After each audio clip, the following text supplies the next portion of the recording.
A transfer of rulership is coming, and the kingdom of heaven will be on earth.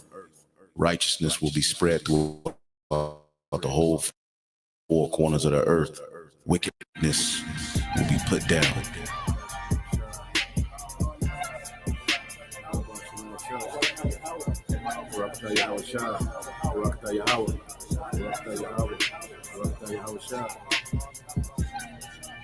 The Lord promised better things for us, okay? Because the Lord, Yahweh Shai, has a favorite people. And he's going to give this favorite people a heavenly kingdom. A kingdom that's blueprinted and formatted and patterned after his mind. How he want a kingdom to be. Consider the lilies, how they grow. They toil not, they spin not. And yet I say unto you that Solomon in all his glory was not arrayed like one of these. If then God so clothed the grass which is today in the field and tomorrow is cast into the oven, how much more will he clothe you, O ye of little faith? And seek not ye what ye shall eat or what ye shall drink, neither be ye of doubtful mind. For all these things do the nations of the world seek after, and your Father knoweth that ye have need of these things. But rather seek ye the kingdom of God, and all these things shall be added unto you. Fear not, little flock, for it is your Father's good pleasure to give you the kingdom. Sell that ye have, and give alms. Provide yourselves bags which wax not old, a treasure in the heavens that faileth not, where no thief approacheth, neither moth corrupteth. For where your treasure is, there will your heart be also.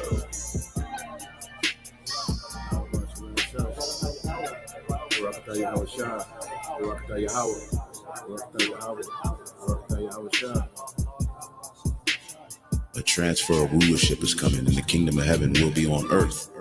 Righteousness will be spread throughout the whole four corners of the earth. Wickedness will be put down.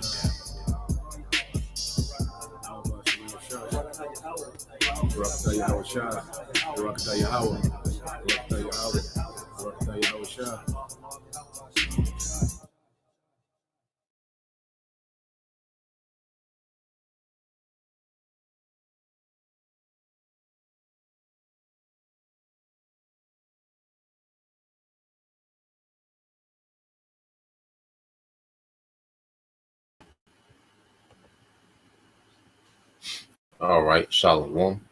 First and foremost, I'd like to give all praise and glory unto Yahweh, Bahashem, Yahweh Shai, Bahashem, Kakwadash. Double honors unto the apostles and the elders of GMS who rule well, teach well, being great examples towards younger brothers, and peace and blessings and salutation to the hopeful elect out there pushing his word and truth and this sincerity across the four winds in the name of Yahweh Bahashem Shai. Pushing to get up out of there. Shalom to the hopeful elect, the believers, the listeners who have came back to the obedience of the scriptures through faith in Yahweh Bahashem Shai. All right, and what I want to get into today is a continuation of the book of 2 Kings. We made to the 15th chapter. All right, and this chapter is when the Assyrians, okay, are going to come on the scene, you know, and begin to antagonize, all right, the northern tribes. Okay, and what we're going to see with the northern tribes is that they're just getting ridiculous, you know, like they're just getting worse and worse, you know. And one thing about, you know, serving, you know, idols, you know, when you have a culture of idolatry, all right, that culture begins to degenerate, you know, society, all right, begins to become extremely corrupt. Okay, matter of fact, we'll get that in the book of Wisdom of Solomon.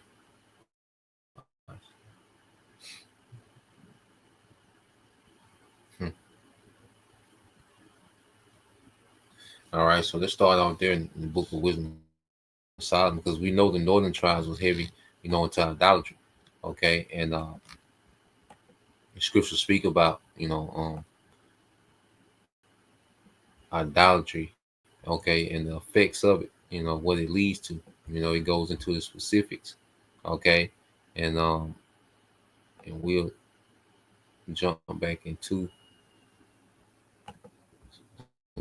into this chapter 2 a little later on when we read 2 Kings. as we're going to see, I say with the northern tribes, they're just getting worse. And this Assyrians coming on the scene is the beginning of the Lord getting ready to really make a major move on the northern tribes. The Lord, has made it to a tipping point. Okay, dealing with the tribes, the northern tribes. Okay, um, so let's go here to the Book of Wisdom of Solomon, chapter 14, verse.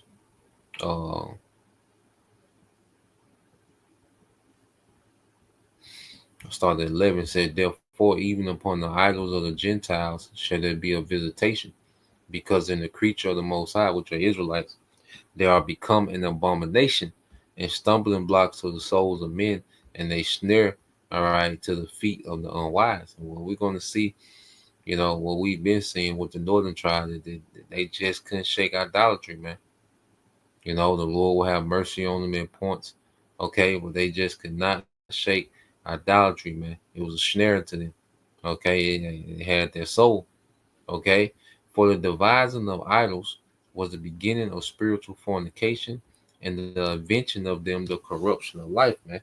Okay, so we're going to see the northern tribes become extremely, corrupted, okay, by idolatry, man, to the point, okay, that they can't even, keep a king on the throne, okay.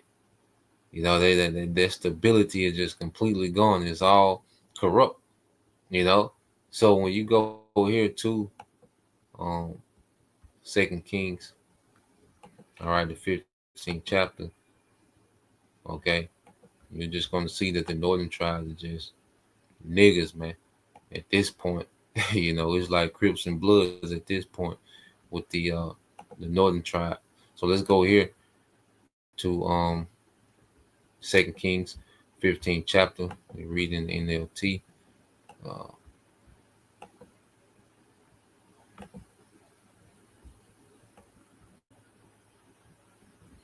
all right, Second Kings 15:1. It says Uzziah, son of Amaziah, began to rule over Judah in the 27th year, all right, of the reign of King Jeroboam of Israel.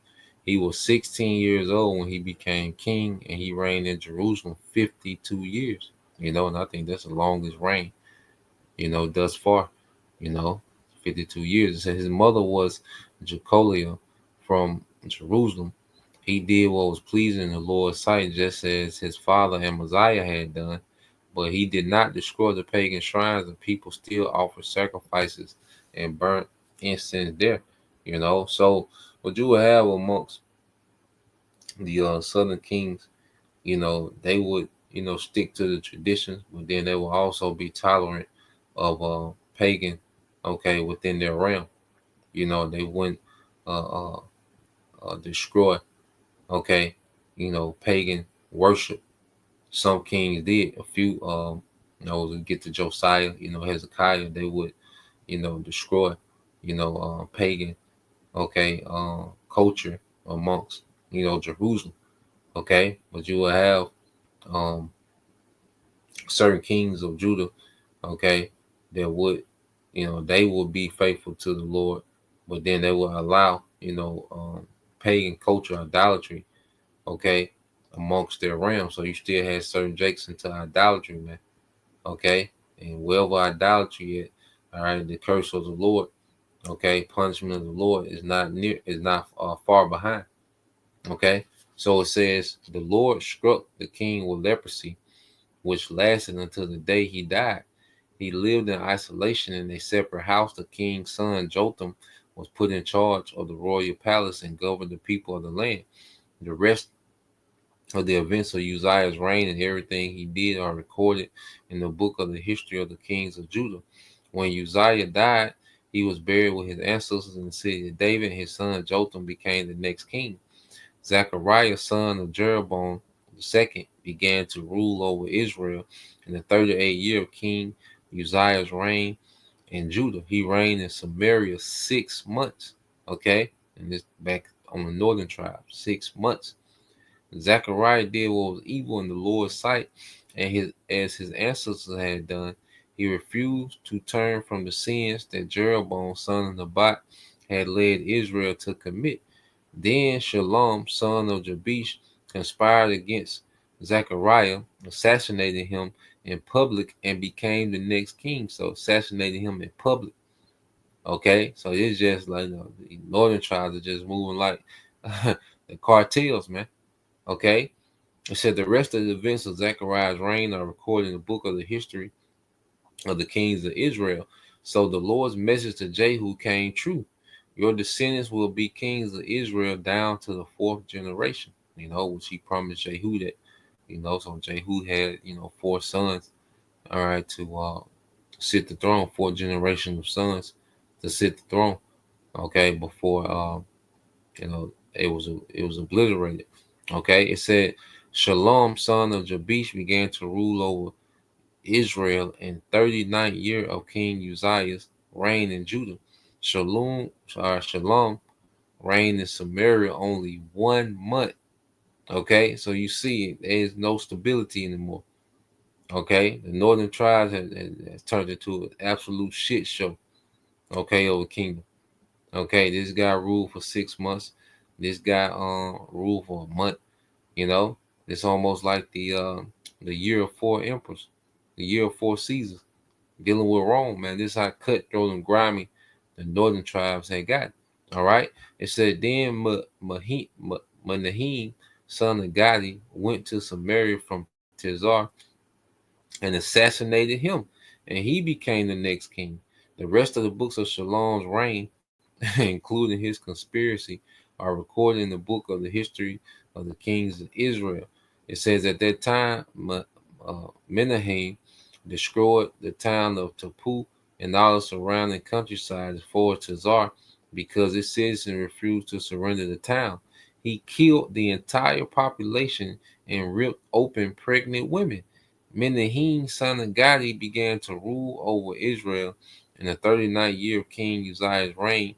He reigned in Samaria 10 years. But Menahem did what was evil in the Lord's sight during his entire reign. He refused to turn from the sins that Jeroboam, son of Nebat, had led Israel to commit. Then King Tiglath-Pileser of Assyria invaded the land, but Menahem paid him 37 tons of silver, okay, to gain his support and tighten his grip on royal power. So he had to pay, okay, a tribute. All right, so now you have the Assyrian king beginning to uh, antagonize the northern tribes. All right, and the Lord raised up the Assyrians, which you're going to get into that. Okay, we're going to see the Assyrians become more and more involved, okay, within the politics of Israel, okay, the affairs of Israel, because the Lord will use the Assyrians, okay, as a punishment. So now we're seeing the beginning of it.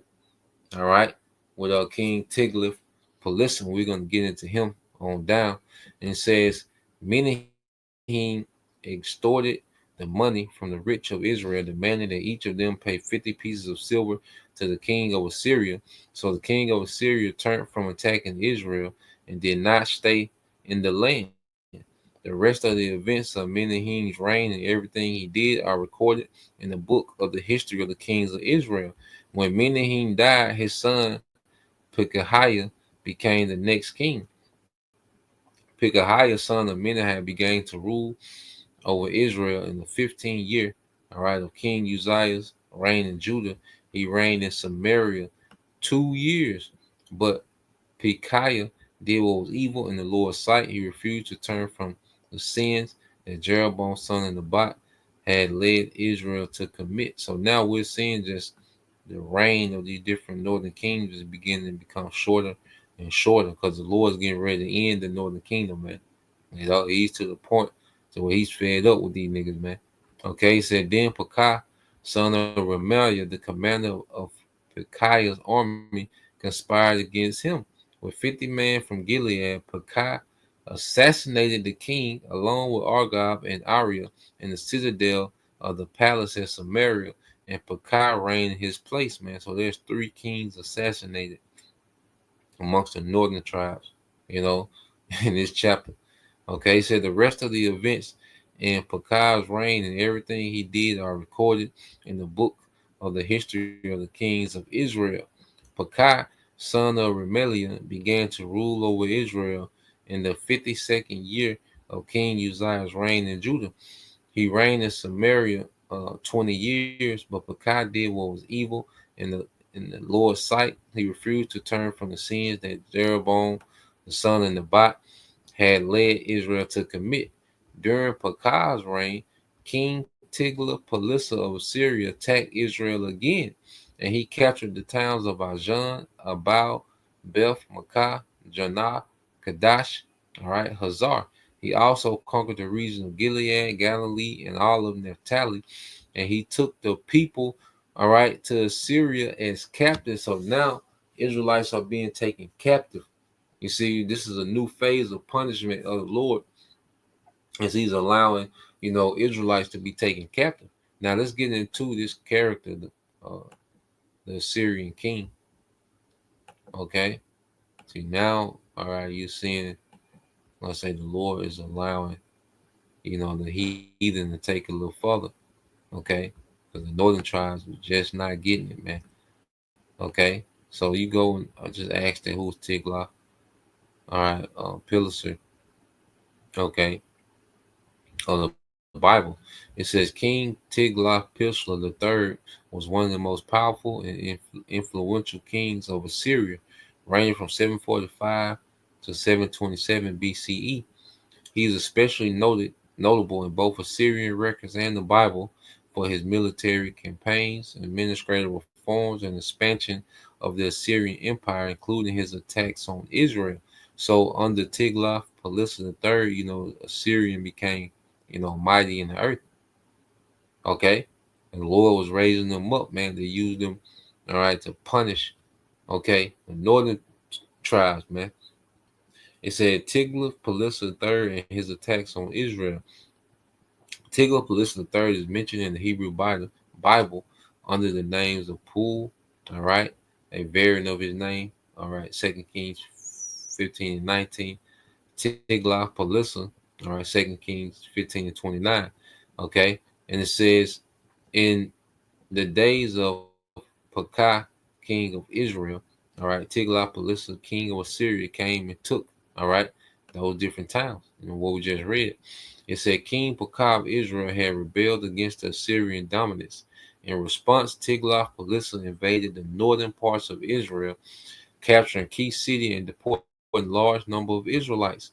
This was a part of an early stage of the Assyrian conquest that would culminate in the fall of Samaria, capital of the northern kingdom, in 722 BCE under King Shalmaneser V and then Sargon III. Okay, and then it's going to get into that in the following chapters. Okay, it says alliance with Judah against Israel and Aram. All right, so you had Judah, they were making an alliance with the Assyrians. Okay, against the northern tribes and the Syrian kingdom. Okay, so you had King Ahaz of Judah under pressure from an alliance of Israel and Syria, appealed to Tiglath-Pileser for help. Okay, so you had the Syrians, becoming more and more prevalent. Okay, within the politics. Okay, and the kingdoms. Okay, of the northern and southern kingdoms, man. Okay, the southern tribes. All right, so um, let's just go back. I just want to get a little bit of the history dealing with Tiglath-Pileser. Okay, so going back to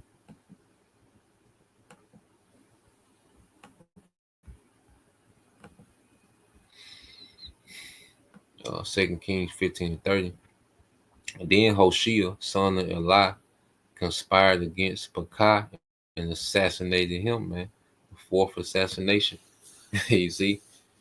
So this is how uh, the northern tribes are beginning to switch, kings, not through hereditary, um, no dynasties, no more dynasties amongst the northern tribes because the dynasty They say a dynasty, you at least gotta have 3 generations, for you're considered a dynasty. All right. And that's not happening amongst the northern tribes anymore. Okay. Kings are being assassinated. All right. And then the assassinator is becoming the next king. Okay. It said, then Hoshea, son of Elah, conspired against Pekah and assassinated him. He began to rule over Israel in the 20th year of Jotham, son of Uzziah. The rest of the events in Pekah's reign and everything he did are directly in the books of the history of the kings of Israel. And when you go here, remember, the northern tribes was heavy into idolatry, man. Okay, and as we was reading in the book of Wisdom of Solomon, the 14, let's go back to it. It goes into the type of culture, okay, that idolatry breeds. All right. So going back into Wisdom of Solomon 14.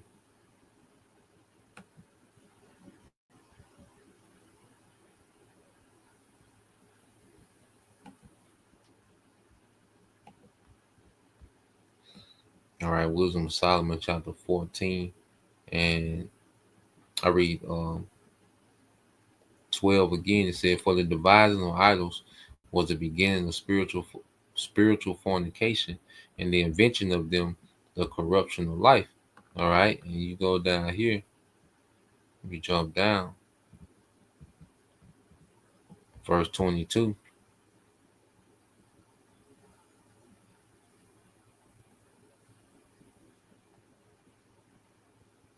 It says, moreover, this was not enough for them, that they erred in the knowledge of the Most High. Okay, but whereas they lived in the great war of ignorance, those so great plagues called they peace. For whilst they slew their children in sacrifice, or used secret ceremonies, or made revelings, okay, of strange rites, okay, they kept neither lives nor marriages any longer undefiled, but either one slew another traitorously. All right, is it not what we see? There's no loyalty, no honor amongst the northern tribes. So adultery was rampant, child sacrifice. When you go into all these idols, they require particular sacrifice and certain things you have to do to appease those idols. All right, or the heathen man.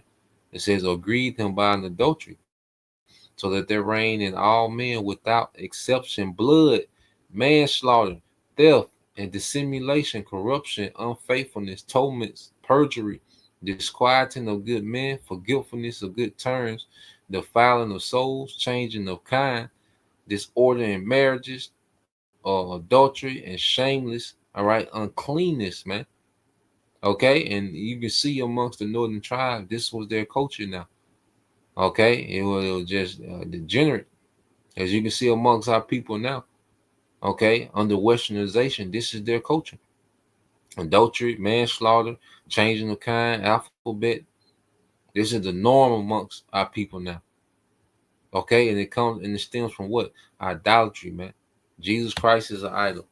Okay, the answer, worshiping the ancestors of Islam, all these different things are just worship of self. Worship of whatever.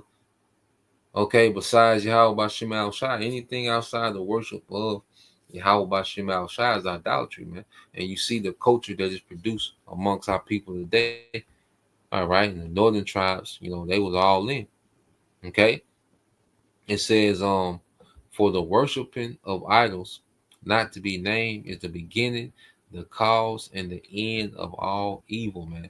Okay, and the northern tribe had just gotten to the point, to where the Lord was like, man, I'm finna get these niggas out of here, man. All right, so you see, king after king is just being assassinated, and that's because the Lord's getting ready to cut off the northern tribes from being the kingdom in the earth, man. Okay, so let's go back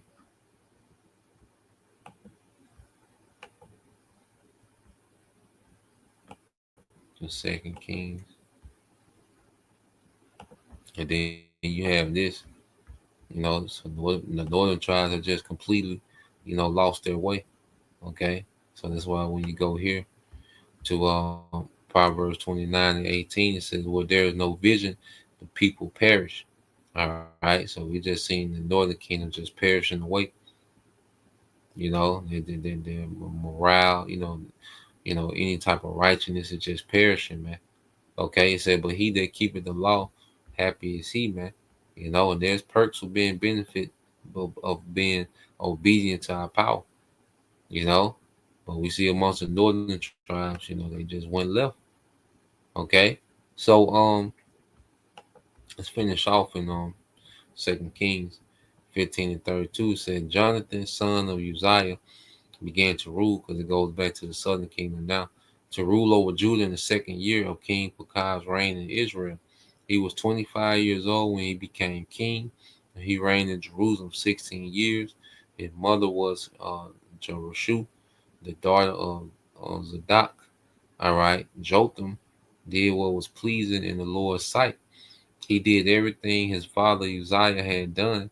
All right, but he did not destroy the pagan shrines. Going back to being partial. So he would keep the laws and the traditions. Okay, a portion of the people, his house. Okay, but he still allowed you know idols and shrines to be worshipped and sacrificed to within this realm. Okay, he said, and this will come back and bite the southern kingdom in the ass as well. Okay, he says, but he did not destroy the pagan shrines, and the people still offered sacrifices and burned incense there. He rebuilt the upper gate of the temple of the Lord. The rest of the events in Jotham's reign and everything he did and are recorded in the book of the history of the kings of Judah. In those days, the Lord began to send King Rezin of Aram of Syria, and King Pekah of Israel to attack Judah. When Jotham died, he was buried with his ancestors in the city of David, and his son Ahaz became the next king. So now, we getting to the point where we finna see the Lord make a drastic move, okay, in the way that he punishes. All right, so that was the point. Just wanted to get into that one. Um, I say we see the Assyrians come on the scene. All right, and we and us already knowing. I already know why the Syrians are being raised up. So Lord will, you brothers. All right, and you sisters edified once again. I'm gonna give all praise and glory unto Yahweh, Bahashem, Yahweh Shai, Bahashem Kakwadash, and double honors unto the apostles and the elders of GMS who rule well, teach well, being great example to us younger brothers. And peace and blessing salutation to the whole elect. Shalom.